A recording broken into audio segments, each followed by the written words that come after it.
함께 볼 말씀은 마태복음 4장 1절에서 11절 말씀입니다. 오늘은 제가 봉독하도록 하겠습니다. 그때 예수께서 성령에게 이끌려 마귀에게 시험을 받으러 광야로 가사 40일을 밤낮으로 금식한 후에 줄이신지라. 시험하는 자가 예수께 나와서 이르되 내가 만일 하나님의 아들이거든 명하여 이 돌들로 떡덩이가 되게 하라. 예수께서 대답하여 이르시되 기록되었으되 사람이 떡으로만 살 것이 아니요 하나님의 입으로부터 나오는 모든 말씀으로 살 것이라 하였느니라 하시니, 이에 마귀가 예수를 거룩한 성으로 데려다가 성전 꼭대기에 세우고 이르되 내가 만일 하나님의 아들이거든 뛰어내리라. 기록되었으되 그가 너를 위하여 그의 사자들을 명하시리니 그들이 손으로 너를 받들어 발이 돌에 부딪히지 않게 하리로다 하였느니라. 예수께서 이르시되 또 기록되었으되 주 너의 하나님을 시험하지 말라 하였느니라 하시니, 마귀가 또 그를 데리고 지극히 높은 산으로 가서 천하 만국과 그 영광을 보여 이르되 만일 내게 엎드려 경배하면 이 모든 것을 내게 주리라. 이에 예수께서 말씀하시되 사탄아 물러가라. 기록되었으되 주 너의 하나님께 경배하고 다만 그를 섬기라 하였느니라. 이에 마귀는 예수를 떠나고 천사들이 나와서 수종드니라. 아멘. 오늘은 지난주에 광야에서 경험한 은혜라는 말씀으로 제목을 나눴다면은요, 오늘은 광야에서 승리하는 방법이라는 제목으로 말씀을 나눠보려고 합니다. 이번 달은 우리가 광야에 관련된 말씀을 중심으로 나누게 되었는데, 광야는요 다시 생각해봐도 고독한 곳이고 외로운 곳이고 힘든 곳임에는 틀림이 없습니다. 그런데 지난 제가 수요일에도 잠시 말씀을 나누기는 하였지만 한 번 더 나눴으면 하는 부분이 있어서 나누고 시작하려고 합니다. 여러분, 만약에 애굽에서 종살이를 하던 이스라엘 백성들이 계속해서 애굽에서 남아가지고 종살이를 했다면 그들의 상황이 어땠을까요? 그들의 상황에는 아무런 변화가 없이 자유를 누리지 못하고 노예 생활을 하는 시간이 길어졌을 것입니다. 그런데 하나님께서 모세를 통해서 애굽에서 벗어나게 하시고 또 약속의 땅을 허락하시는 것입니다. 단 한 가지 안타까운 사실이 있다면 수십 일이면 갈 수 있는 거리, 요즘엔 구글에서 찍어보면 다 나온다 그랬잖아요. 정확하게 5일 17시간이면 갈 수 있는 거리예요. 근데 그건 쉬지 않고니까 쉬고 이동했을 때 그냥 소그룹이 이동하면 20일 정도. 그리고 여기 이스라엘 백성들처럼 많은 그룹이 진을 쳤다가 접었다가 쳤다가 이렇게 반복해서 갈 경우에는 총 42번의 진을 쳤다가 접었다가 했으니까 사실은 42일 정도면 충분히 갈 수 있는 거리예요. 근데 그것을 40년 동안이나 갔으니 이스라엘 백성도 힘이 들었겠지만 그것을 40년 동안 지켜보시는 하나님은 얼마나 마음이 애가 타셨을까라는 생각이 들기도 합니다. 그런데 말씀을 보고 묵상하다 보니까 하나님의 마음이 느껴지기 시작합니다. 애굽에서 이스라엘 백성들은요 430년 동안 거주하면서 노예 생활을 했습니다. 그래서 얼떨결에 모세를 따라 광야를 나오기는 했지만 노예 때의 습성이 그대로 남아 있어서요 두려움이 많았습니다. 하나님께서는 그들이 전쟁을 보면 다시 돌아갈까 하여 광야에서 이스라엘 백성들을 훈련시키시는 것입니다. 만약 두려움이 많던 종살이를 한참 해왔던 이스라엘 백성이 광야의 시간이 없이 로또 맞은 것처럼 바로 해방이 되고 바로 약속의 땅으로 들어갔다면 어떤 일들이 생겼을까요? 아마도 하나님을 온전히 믿지 못하고 종으로부터 자유를 얻게 된 그 기분에 취해서 하고 싶은 거 먹고 싶은 거 다 하면서 하나님을 찾지 않았을 것입니다. 물론 다 그런 것은 아니지만 대다수의 사람들은 그랬을 것입니다. 그들에게 많은 불만과 불평, 두려움이 있었지만 출애굽 이후에 광야 생활이 있었기에 그들이 하나님을 알아가는 시간을 가질 수 있었고 애굽과 주변의 많은 부족들도 두려웠지만 그보다 크고 강하신 하나님을 더 두려워할 수 있게 된 것입니다. 광야 생활을 살펴보면 애굽의 군대가 뒤쫓아올 때 홍해 사건을 경험하게 됩니다. 이스라엘 백성들은 광야가 아니었으면 볼 수 없는 그 기적을 보게 된 것입니다. 홍해에서. 또 광야는 어떤 곳입니까? 하루만 서 있어도, 낮에 하루만 서 있어도 견디기가 힘든 곳, 서 있기조차 힘든 곳이 광야의 뜨거운 낮입니다. 또 밤과 새벽은 일교차가 너무 커서 추워요. 그래서 영하 20도, 30도 내려가서 동사가 일어나는 게 아니라요. 낮의 날씨와 밤과 새벽의 날씨 일교차가 너무 커서 동사가 일어나는 곳. 너무 힘든 곳이 광야예요. 그런데 그 광야에서 낮에는 구름 기둥을, 밤에는 불 기둥을 보게 되는 은혜를 체험하게 되는 거죠. 광야가 아니었으면 체험할 수 없었습니다. 또 성경에 기록된 숫자를 보면 60만 명이라고 그랬어요. 근데 성경의 기록은요, 정확하게 젊은 성인 남자, 이 숫자가 60만이에요. 그러면은 여자와 아이들과 나이가 많은 어른 남자를 포함하면 최소 그 수치가 약 200만 명은 됐을 거라고 합니다. 대전시 인구보다 많습니다. 그런데 그 인구가 이동을 한다 그러면은요, 잠은 어디서나 잘 수 있어요. 따뜻하게 하고 구름 기둥이 있고 불 기둥이 있으니까 쉬는 거는 어디서나 쉴 수 있고 잠도 어디서나 잘 수 있어요. 옷도 그런 대로 갖춰가면서 할 수 있어요. 그런데 안 되는 게 하나 있어요. 먹을 거는 안 돼요. 먹을 거 200만 명이 되는 그 한 곳에 머물러서 농사를 짓는 것도 아니고, 광야가 아니었으면 만나와 메추라기를 경험하지 못했을 것입니다. 광야였으니까 그곳에서 하나님께서 시시때때로 보내주시는 그 식량 200만 명이 40년 가까이, 정확하게 38년의 생활 동안에 그 광야에서 만나와 메추라기로 식량을, 배를 불렸다는 것은 놀라운 기적이고 은혜라는 것입니다. 그리고 광야에서 만나와 메추라기를 먹지만 또 가장 사람들이 갈급하고 채워져야 되는 것이 또 무엇입니까? 물이에요, 물. 광야에서 마라의 쓴물을 만납니다. 사람들이 언제요? 지쳐 있을 때. 지쳐 있을 때 물을 만났는데 그게 쓴 물이에요. 근데 그때 모세가 하나님 앞에 기도합니다. 하나님 도와달라고. 그러자 하나님께서 한 나무를 가리키셔요.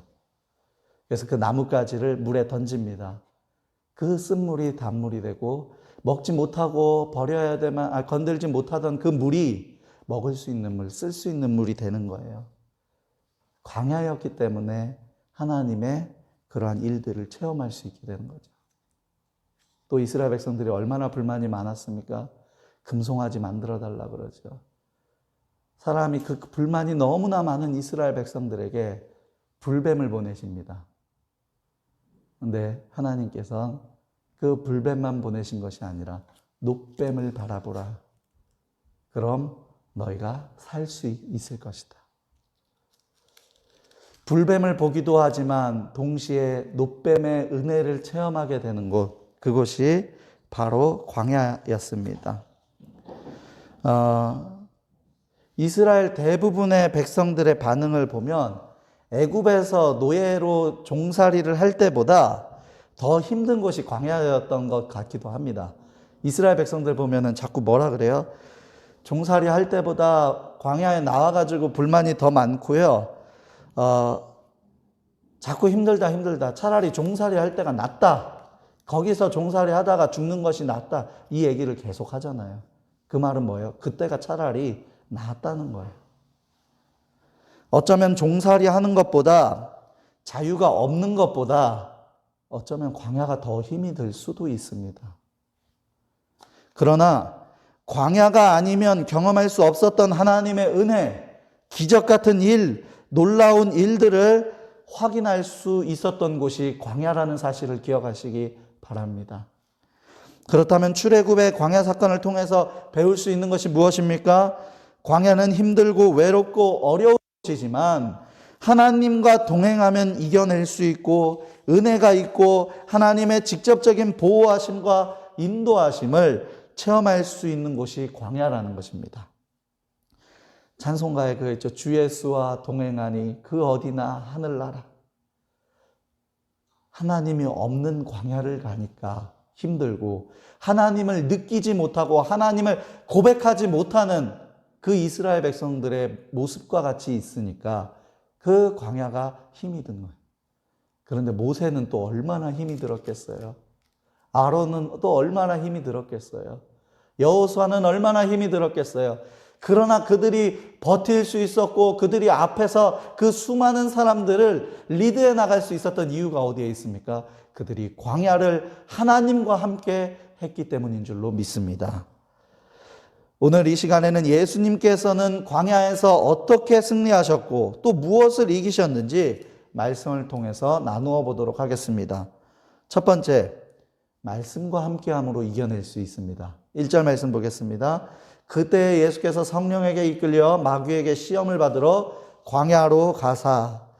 출애굽 사건도 하나님께서 주의 사람 누구예요? 모세를 통해서 광야에 나가게 됐죠. 여기에서도 오늘 본문의 말씀을 보니까요, 예수님께서요 성령에게 이끌려서 마귀에게 시험을 받으러 광야로 가셨대요. 그러니까 출애굽 사건도 모세를 통해서 광야로 보내셨고 여기에서도 성령에 이끌려서 광야로 가게 된 것입니다. 광야는요 이렇게 하나님께서 하나님의 사람을 통해서 보낸 장소여도 힘든 곳이 광야고요. 성령에 이끌려서 가도 힘든 곳이 광야입니다. 그러니까요, 나는 힘들지 않아 라고 말하고 부정하는 것이 아니라 광야가 힘든 곳이면은 여러분 인정할 수 있어야 됩니다. 그러나 주님과 동행할 때 은혜를 경험할 수 있게 되는 곳이고 승리의 길을 갈 수 있다는 사실을 반드시 기억해야 합니다. 시험하는 마귀가 내가 만일 하나님의 아들이어든 명해서 이 돌들로 떡덩이가 되게 하라고 합니다.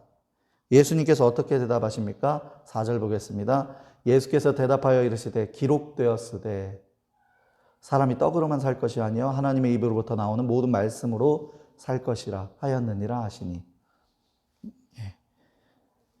계속해서 반복되는 말씀이 무엇인지 한번 찾아보세요. 그 다음에 이 대답을 하니까 마귀가 거룩한 성으로 데려가서 성전 꼭대기에 세워서 내가 만일 하나님의 아들이어든 뛰어내려라 하니까 예수님께서 이번엔 뭐라고 하시나요? 7절 보겠습니다. 예수께서 이르시되 또 기록되었으되 주 너의 하나님을 시험하지 말라 하였느니라 하시니. 예수님께서 또 기록된 말씀을 통해서 이야기하시죠. 그러니까 마귀가 어떻게 해요? 이번에는 지극히 높은 산으로 가서 천하 만국과 그 영광을 보여주면서 나한테 절해라. 그럼 내가 이 영광을 너한테 다 주겠다. 예수님께서 또 뭐라고 하시나 보겠습니다. 10절입니다. 이에 예수께서 말씀하시되 사탄아 물러가라. 기록되었으되 주 너의 하나님께 경배하고 다만 그를 섬기라 하였느니라. 아멘.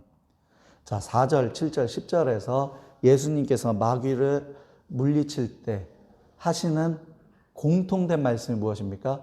기록되었으되. 예수님께서요 기록된 말씀을 가지고 그 마귀를 물리치는, 광야에서 기록된 말씀을 가지고 승리하시는 것입니다. 그런데 우리가 요한복음 1장 14절에 보면 말씀이 육신이 되어 우리 가운데 거하심에 우리가 그의 영광을 보니 아버지의 독생자의 영광이요 은혜와 진리가 충만하더라. 말씀이 육신이 되어서 이 땅에 오신 분이 누구십니까? 예수님이셔요. 그럼 예수님은요 본인이 말씀 그 자체이시기 때문에 그냥 말씀을 선포해서 마귀를 물리쳐도 됩니다. 그런데 예수님이 굳이 그렇게 하지 않고요. 기록되었으되 기록되었으되 기록되었으되. 왜 그렇게 하십니까? 우리도 할 수 있다라는 걸 보여주시는 거예요.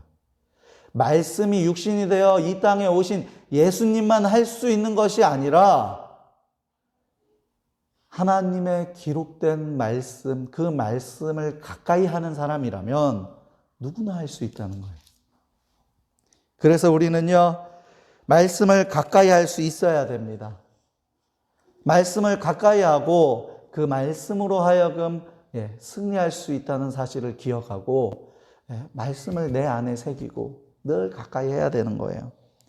미국에서 4명의 목회자가 여러 번역 성경이 가지고 있는 장점에 대해서 서로 토론하고 있었습니다. 한 사람은 이렇게 얘기해요. 간결하면서도 아름다운 영어 문체로 되어 있는 점에서 흠정역, KJV 버전이 가장 좋다라고 말하는 거예요.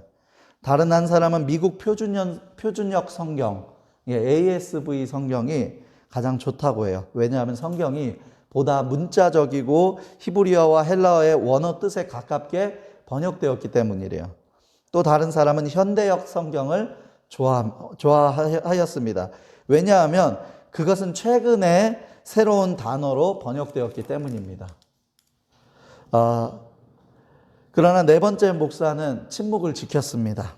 그리고 주변의 다른 목회자들이 의견을 묻자 이렇게 대답했습니다. 저는 저희 어머니가 번역한 것을 좋아합니다. 근데 그 말이요, 어머니가 문자로 번역한 게 아니고요. 어머니는 성경 말씀을 실제 생활로 옮겨 놓았습니다. 그래서 저는 그것이 지금까지 제가 보았던 성경 번역 중에 가장 믿을만하고 가장 은혜가 되는 성경 번역이라고 생각을 합니다. 이게 무엇을 의미하는지 잘 아시죠? 사람들이요, 말씀을 가까이 한다고 해도 머릿속에는 채워놔요. 마음속에 감동이 되는데 자꾸 머리에만 머물러 있는 거예요. 그런데 그 말씀을 가까이 한다는 것은 무엇이냐? 머리에만 남겨놓는 게 말씀을 가까이 하는 게 아니라 마음에 새겨놓고 그것을 삶 속에서 말씀을 드러내는 것이 말씀을 가까이 하는 삶이에요. 말씀을 머리로 드러내는 것을 잘 하는 사람은 누구였냐? 바리새인이에요. 너무 잘했습니다. 그런데 예수님은 바리새인을 꾸짖었어요. 그것은 말씀을 가까이 하는 게 아니었거든요. 예수님께서 보실 때.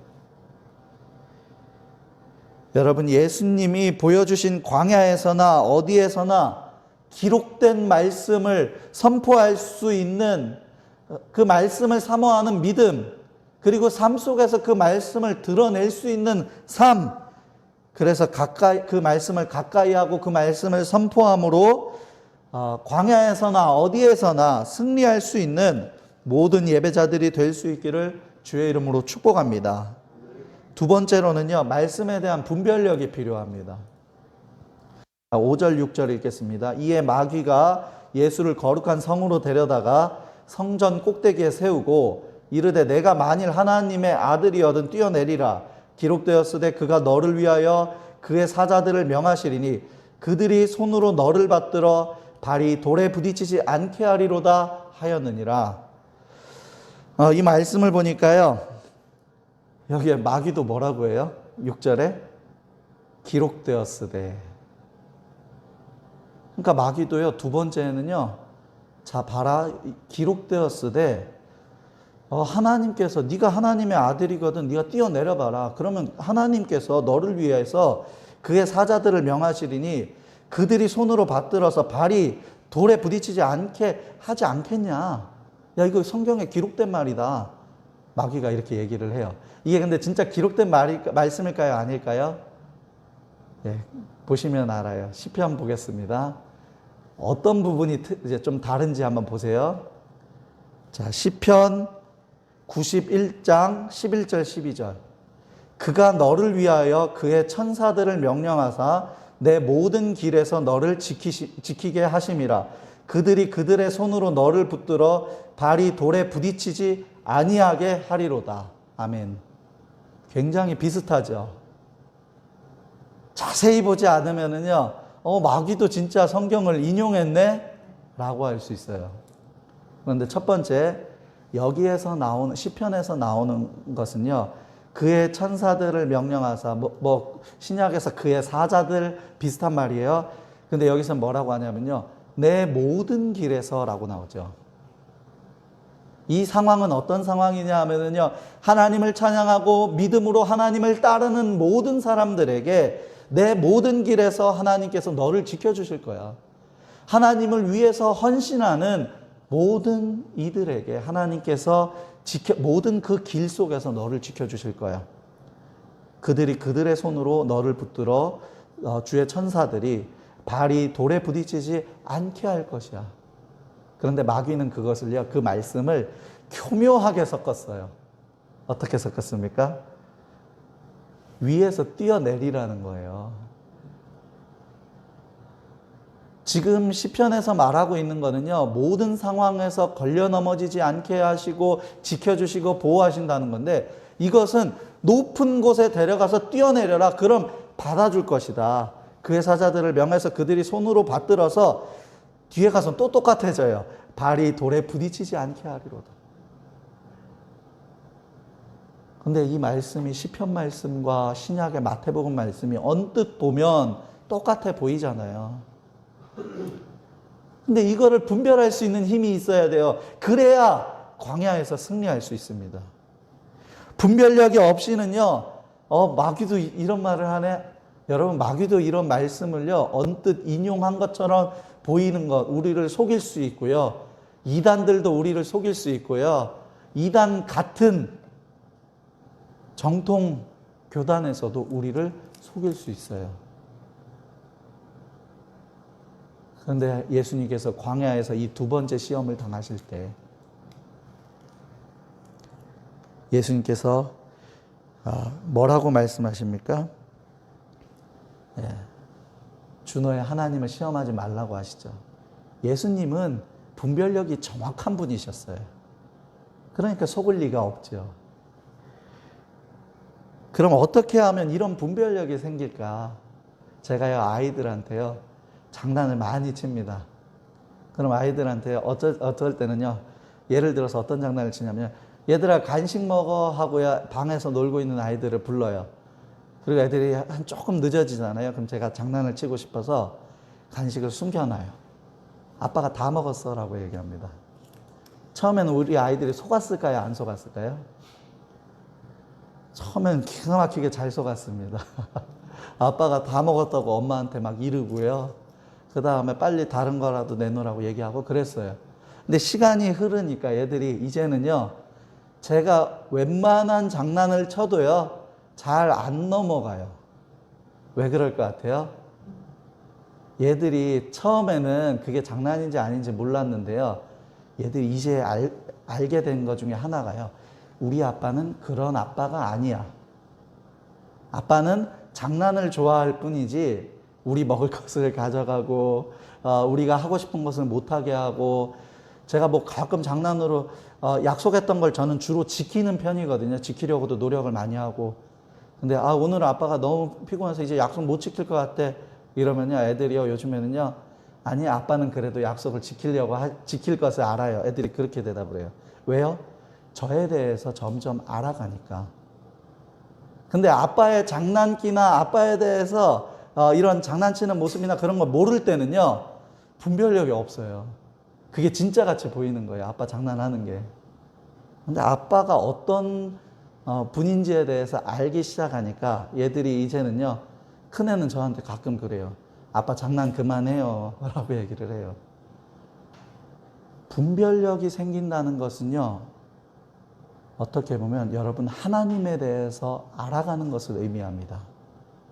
하나님이 어떤 분인지에 대해서 궁금해하고, 하나님이 어떤 분인지에 대해서 그분의 속성과 그분의 어때요? 성품, 그분의 일하심, 그것을 알아가면은요, 이 안에 분별력이 생겨요. 이거는 하나님은 그런 분이 아니셔. 이건 마귀가 하는 행동이야.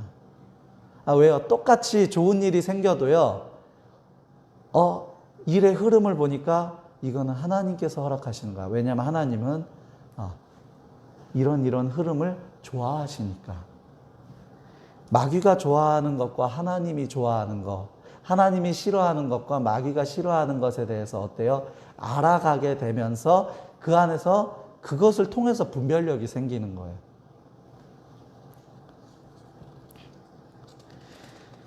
마귀도 할 수 있는 성경 구절의 이용, 이단들도 타종교인도 사용하는 말씀 어떻게 분별할 수 있습니까?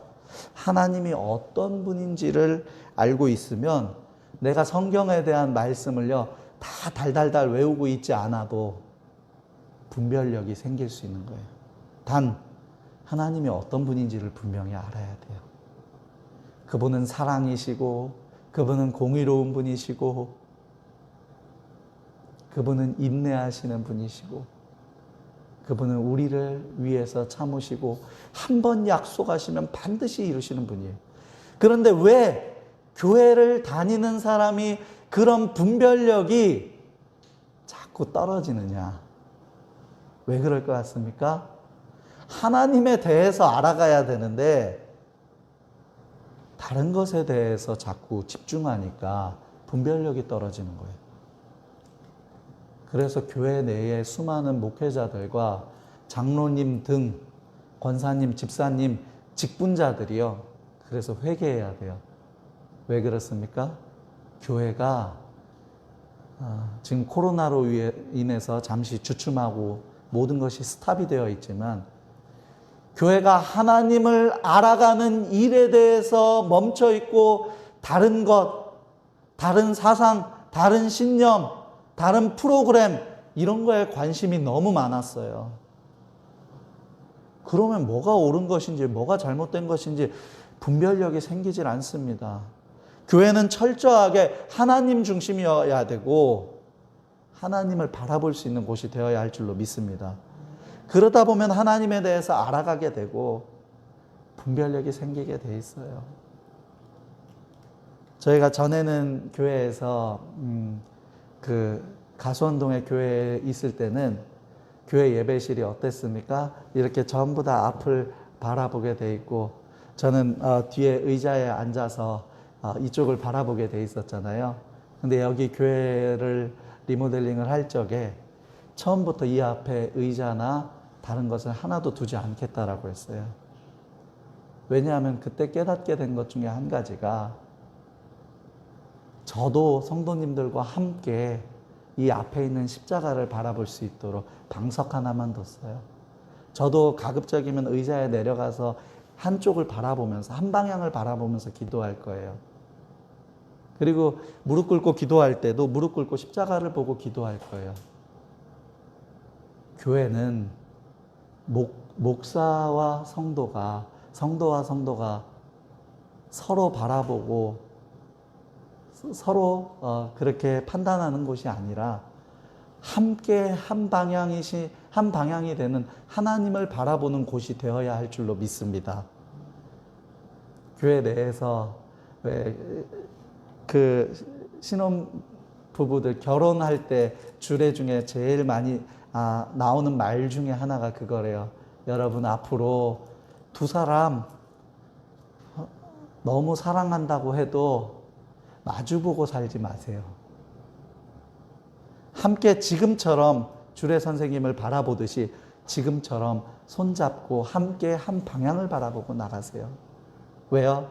여러분 마주보고 있으면은요 언젠가는 아유 이 사람 몰랐는데 왜 이렇게 눈이 작아? 네, 제 얘기는 아니고요. 이 사람 몰랐는데 오랫동안 마주보니까 콧구멍은 또 왜 이렇게 커? 이빨도 가지런하지 않네. 얼굴에 점도 많네. 머리숱도 적네. 제 얘기는 아닙니다. 그런데 마주보고 있다 보면은 상대방의 단점이 언젠가는 내 안에 계속 들어오게 돼 있어요. 그럼 사람이요, 그 안에서 단점이 계속 보이면 마음이 식을 수 있다는 거죠. 그런데 함께 손을 잡고 한 방향을 바라보기 시작할 때 어떻겠어요? 그 사람의 단점이 아니라 내 손을 잡고 한 방향을 바라보는 가운데 내 부족한 부분을 채워주는 옆 사람을 느끼게 된다는 거죠. 교회가 그래야 돼요.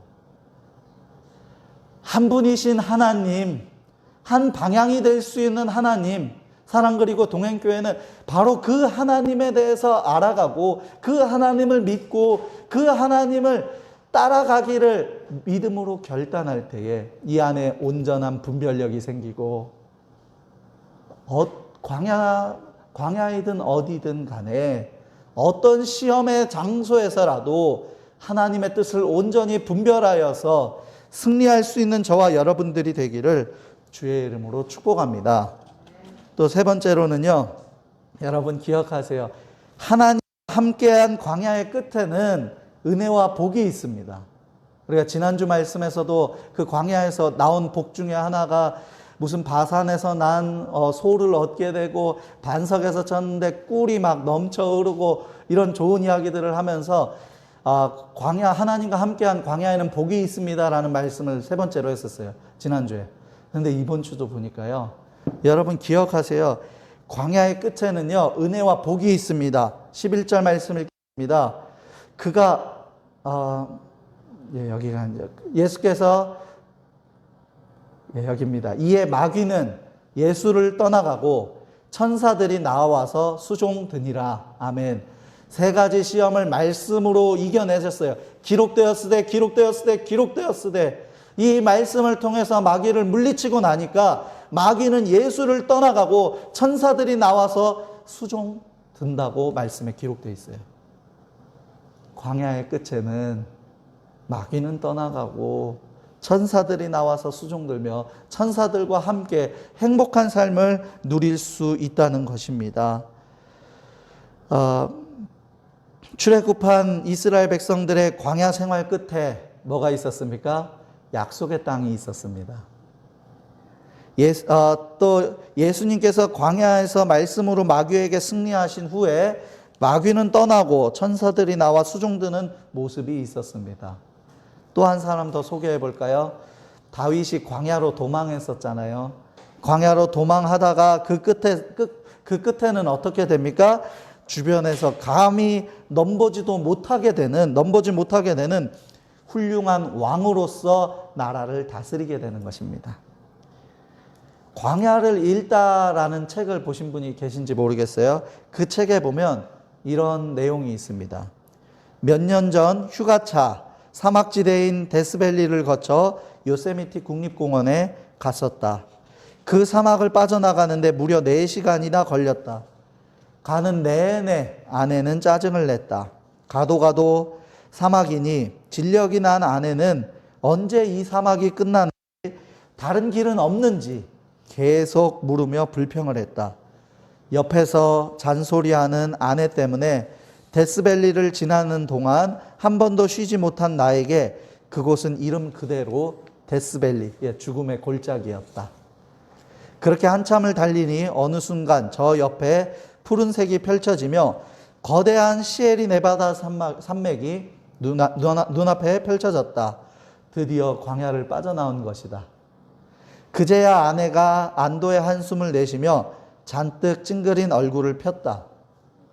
살다 보면은 재정 때문에 인생의 광야를 경험할 때가 있다. 다들 가나안에서 행복하게 잘 사는 것 같은데 나만 광야에 있는 것처럼 느껴지지 않는가? 그렇지 않다. 나만 어렵고 힘든 것이 아니다. 모세도 애굽에서 도망쳐 나와 40년간 광야 생활을 하지 않았는가? 그렇죠. 출애굽하기 전에 모세는요, 혼자 40년 동안 광야 생활을 했어요. 다윗도 사울에게 쫓겨 13년간 광야 생활을 해야만 했다. 예수님도 40일 금식을 하신 후 광야에서 마귀에게 시험을 당하셨다.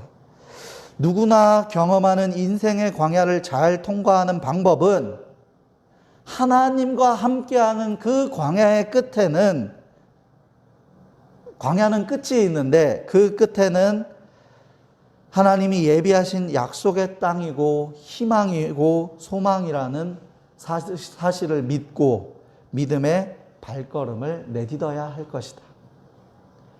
광야를 빠져나오게 하실 하나님, 죽음의 골짜기를 생명의 초장으로 바꾸실 하나님을 신뢰하고 찬양하라.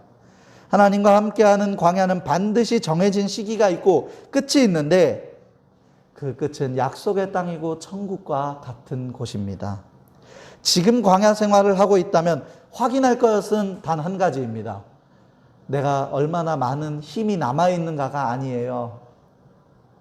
그것은 의미가 없습니다. 내가 얼마나 버틸 수 있는가가 중요하지 않습니다.